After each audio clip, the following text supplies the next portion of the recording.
Imagine you are working in the garden when your foot slides on the damp grass.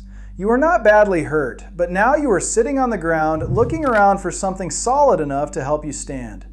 Or perhaps you are playing with your grandchildren, reaching under a table, or picking something up from the floor. Getting down was easy. Getting back up is the part that makes you hesitate. So here's a practical question. Can you get up from the floor without using your hands? This is not a party trick, and it is not a pass or fail test of whether you are old. It is a useful snapshot of several abilities working together: leg strength, hip mobility, balance, coordination, and confidence. Today I will show you a safe way to explore the movement, what it may reveal about your current functional fitness, and a simple progression that can make getting off the floor feel easier and more controlled. Do not force the hands-free version today. Using support is not cheating. The goal is to learn where you are now, then improve from there. Step 1. Why the floor matters. This first step is about connecting the test to real life, because the goal is not to impress anyone. The goal is to keep more options available to you. Floor-level movement appears in ordinary moments. You may kneel to reach a low cupboard, sit on a picnic blanket, tend a garden bed, play with a pet, or help a grandchild tie a shoe. And if you ever end up on the floor unexpectedly, knowing how to organize your body can make the situation feel less confusing. Getting up smoothly requires you to move your weight, place one foot where it can produce force, control your balance, and trust the position long enough to stand. That is why this one movement can tell you more than a single strength exercise. It asks several systems to cooperate during a task that matters outside the gym. Your first goal is not no hands. Your first goal is a calm, repeatable strategy. Step 2. The 5 abilities you are testing. This step explains what is happening beneath the movement, so you can identify the part that deserves practice. First is leg strength. Your thighs and glutes must produce enough force to lift your body from a low position. Second is hip and ankle mobility. You need enough comfortable motion to bring a foot underneath you and shift your body over that foot. Third is balance. Your base of support changes as you move from sitting to kneeling to standing. Fourth is coordination. The order matters. A good floor rise is not one giant push. It is a sequence of small, well-timed movements. And fifth is confidence. If you are afraid of losing balance, you may stiffen, rush, or avoid positions your body can actually manage. That is useful news because difficulty does not automatically mean you are simply too weak. Sometimes the biggest improvement comes from learning a better sequence, increasing hip comfort, or practicing with support until the movement feels familiar. Step 3. Try the safe version. This step shows you how to test the skill without turning it into a risky challenge. Use a clear area beside a heavy, stable chair or a solid sofa. Do not use a chair with wheels. Place a firm exercise mat or folded blanket on the floor and ask someone to stay nearby if you are uncertain about your balance. If getting down to the floor is not already comfortable, skip the full test and begin with the beginner modifications later in this video. Start seated on the mat. Move into a side-sitting position, then turn toward the chair and come onto both knees. Bring your stronger foot forward so you are in a half-kneeling position with one knee down and one foot flat. Lean your chest slightly forward over the front foot. Press through that foot, bring the back leg underneath you, and stand. On the first attempt, use the chair with both hands if you need it. On the next attempt, see whether one hand is enough. Only try hovering both hands when the supported version feels steady and controlled. Move slowly. There is no timer and no bonus for struggling. Notice 4 things: how much hand support you used, which side felt easier, whether you paused or wobbled, and whether the movement caused pain. That is your baseline. Step 4. What difficulty may be telling you. This section helps you read the result without judging yourself or turning one attempt into a diagnosis. If you need both hands, your legs may need more strength, or you may simply need a more efficient technique. If you cannot bring one foot forward comfortably, limited hip or ankle motion may be part of the challenge. If you can rise from one side but not the other, you may have a side-to-side difference worth practicing gently. If you feel strong but become unsteady during the transition, balance and weight shifting may deserve more attention. And if you delay because you do not trust the position, confidence may be the main barrier. None of these observations is a medical verdict. They are clues. A clue gives you somewhere useful to begin. If the difficulty is new, rapidly worsening, or accompanied by pain, dizziness, numbness, or unusual weakness, pause the test and speak with an appropriate health professional. Step 5. Why people struggle.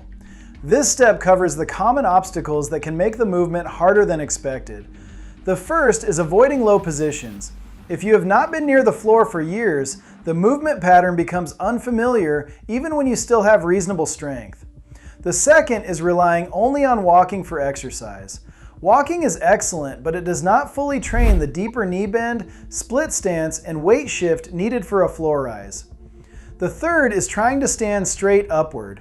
Most people need to bring their body forward over a planted foot before they rise. The fourth is limited practice on one side. Daily habits can make one leg feel natural and the other feel awkward. And the fifth is rushing. Speed often makes balance worse before the movement is well learned. The answer is not to throw yourself at the hardest version. It is to rebuild the pieces in a sensible order. Step 6. Build the movement with 4 exercises. This chapter gives you the main progression. Each exercise trains one piece of the floor rise, then the final drill puts those pieces together. Exercise 1 is the chair sit to stand. Sit near the front of a firm chair with your feet about hip width apart. Lean forward slightly, press through both feet and stand tall. Then lower yourself slowly. Begin with 2 sets of 6 to 10 repetitions. Use the armrests if needed, then gradually reduce how much help your hands provide. Exercise 2 is the supported split squat. Stand beside a countertop or sturdy chair. Step one foot back into a comfortable staggered stance. Bend both knees only as far as feels controlled, then press through the front foot to rise. Perform 2 sets of 5 to 8 repetitions on each side. Keep the range small at first. This is preparation, not a deep lunge contest. Exercise 3 is the supported half kneel weight shift.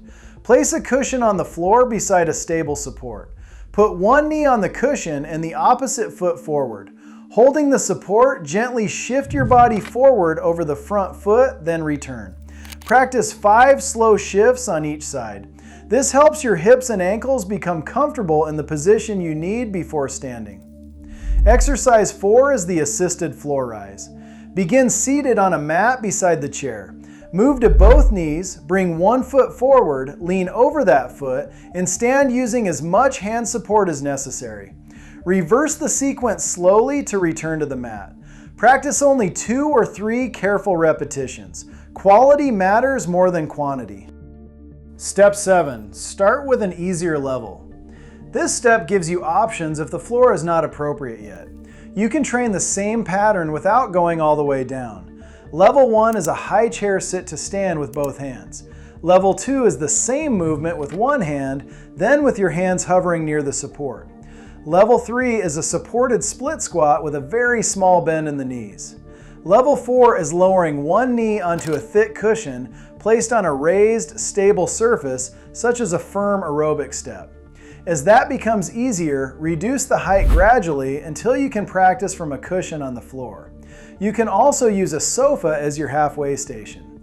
Sit on the edge, turn toward the cushions, bring one knee onto the seat, and rehearse the weight shift without committing to the floor. Progress when the current level feels smooth, not merely possible. Step 8. Use support the smart way. This section is about making practice safer while still allowing your body to improve. Choose support that cannot slide, roll, tip, or fold. A fixed countertop, heavy sofa, or sturdy chair against a wall is better than a light dining chair in the middle of the room. Keep the area clear of rugs, pets, cords, and small furniture. Wear footwear that grips the floor or practice barefoot if that is comfortable and safe for you. Use a cushion under the knees, but avoid a surface so soft that your feet sink or twist. Stop if you feel sharp pain, chest discomfort, severe shortness of breath, faintness, or sudden weakness. And if you have had a recent operation, fracture, joint replacement, repeated falls, or have been told to limit kneeling or deep bending, get personalized guidance before trying the floor version. Support is a training tool. Use it early, reduce it gradually, and keep it within reach even when you begin practicing hands-free. Step 9, your realistic weekly plan. This step turns the exercises into a routine you can actually repeat. Practice 3 days per week with a rest day between strength sessions. On day 1, perform chair sit-to-stands, supported split squats, and 2 assisted floor rises. On day 2, repeat the chair exercise, practice half-kneel weight shifts, and finish with your easier floor rise level. On day 3, repeat the full sequence on both sides using the smallest amount of hand support that still feels controlled. Each session can take about 12 to 15 minutes. On 1 or 2 other days, spend 5 easy minutes moving your ankles, opening your hips, and rehearsing the sequence mentally or from a raised surface. Do not test your hardest version every day. Train the pieces, recover, and check your progress every 2 weeks. Step 10. Track these 5 milestones. This final step shows you how to recognize improvement before you reach a completely hands-free rise. Milestone 1. You can lower yourself with control instead of dropping onto the final surface. Milestone 2. You can bring either foot forward into half kneeling. Milestone 3. You move from 2 hands of support to 1. Milestone 4. You rise with less wobbling and fewer pauses. Milestone 5. You can complete the sequence calmly on both sides, even if one hand still touches the chair. Write down the support you used and the side you practiced. Retest every 2 weeks under the same safe conditions. The hands-free version may eventually arrive, but independence is not defined by refusing help. Real progress is having a reliable strategy, knowing your safest option, and feeling more capable when life brings you close to the floor. So, can you currently stand up from the floor without using your hands? With one hand? Or with 2? Tell us in the comments. And which exercise will you practice first? Chair stands, supported split squats, half kneeling shifts, or the assisted floor rise? Choose one level that feels safe, practice it consistently, and let smooth control be your goal. Subscribe for more simple ways to stay strong, mobile, and confident after 50.